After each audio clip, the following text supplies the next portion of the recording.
Hi, I'm Shawn Farquhar, and welcome to the first in a series of instructional downloads on the Flick-It, this little toy. My favorite little toy in the entire world. Basically what you should have received is a length of string with two little aluminum beads placed on either end. That's basically it. And with this little tiny Flick-It, you can do a whole bunch of very cool stuff. In the first one, I'll just show you Flick-It motion number 1. To begin, motion number 1. We take the Flick-It and we place it in our dominant hand between the second and third finger and between the middle joints here. Not all the way to the back here and not really to the front here, but in the middle area about there. The bead is on the inside edge and the majority of the cord and the other bead are on the outside. The hand is going to be held vertically, the fingers vertically to the floor, and the thumb resting close against, and all we're going to do is swing our hand to allow the bead to come over, and it's going to rest on our thumb like so. That's it. That's the big motion. From this position, I can flick with my thumb and it will travel around my hand to the other side. So it rests here. And with a flick of my thumb, it'll go around to the other side. I'll use a little bit of motion of my hand, but the majority of it is going to be just my thumb. This is basic motion number 1. It may look easy, but it's going to take you a little bit to get it. Each time you do it, you can rest it, then come around, rest it, come around and rest it, and go back and forth. Work on this. Here's a view from the side. Flick-It motion number 2.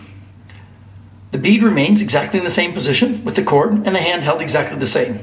And you're going to flip it over so it rests against your thumb, flip it the other way a couple of times and then stop.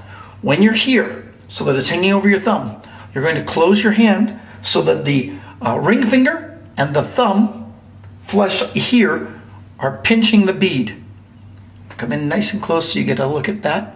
It's like this, pinching it here. So around and pinch.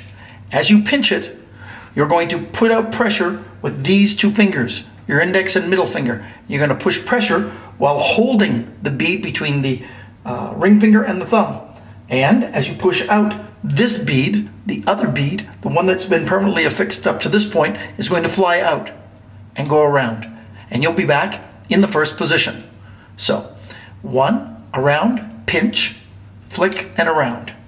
When you get that, you can begin to just do this, and it will just go around in a circle, like so. This is Flick-It motion number 2. 1 is like so. 2 is like so. I'll turn it so you can see. 1, 2. 1, 2. The thumb and the ring finger pinch. These two fingers push out. That causes the other bead in the inside to fly out and around. Flick-It motion number 3 begins exactly as the other ones do, with the bead in between these two fingers and in between these two joints. In the first one, we flicked this way. In the second one, after it looped over, we had our ring finger and our thumb pinch it. The two top fingers pushed out and it swung around. That was number 2. For number 3, we're going to swing the opposite direction and pinch it between our index finger and our thumb. This still keeps the bead pressure here, but this time we're going to use our ring finger and our little finger to push out, and then this bead is going to fly around the opposite direction and come back in here.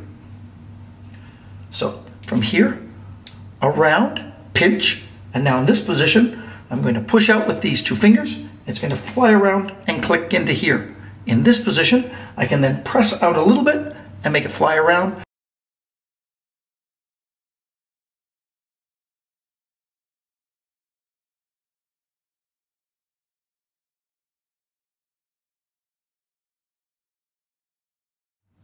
Once you have all 3 motions down, you can work them in different combinations. First combination is just a 1, followed by a 2, followed by a 1, followed by a 2, and then you can throw in a 3, followed by a 2, followed by a 1, followed by a 3, followed by a 2.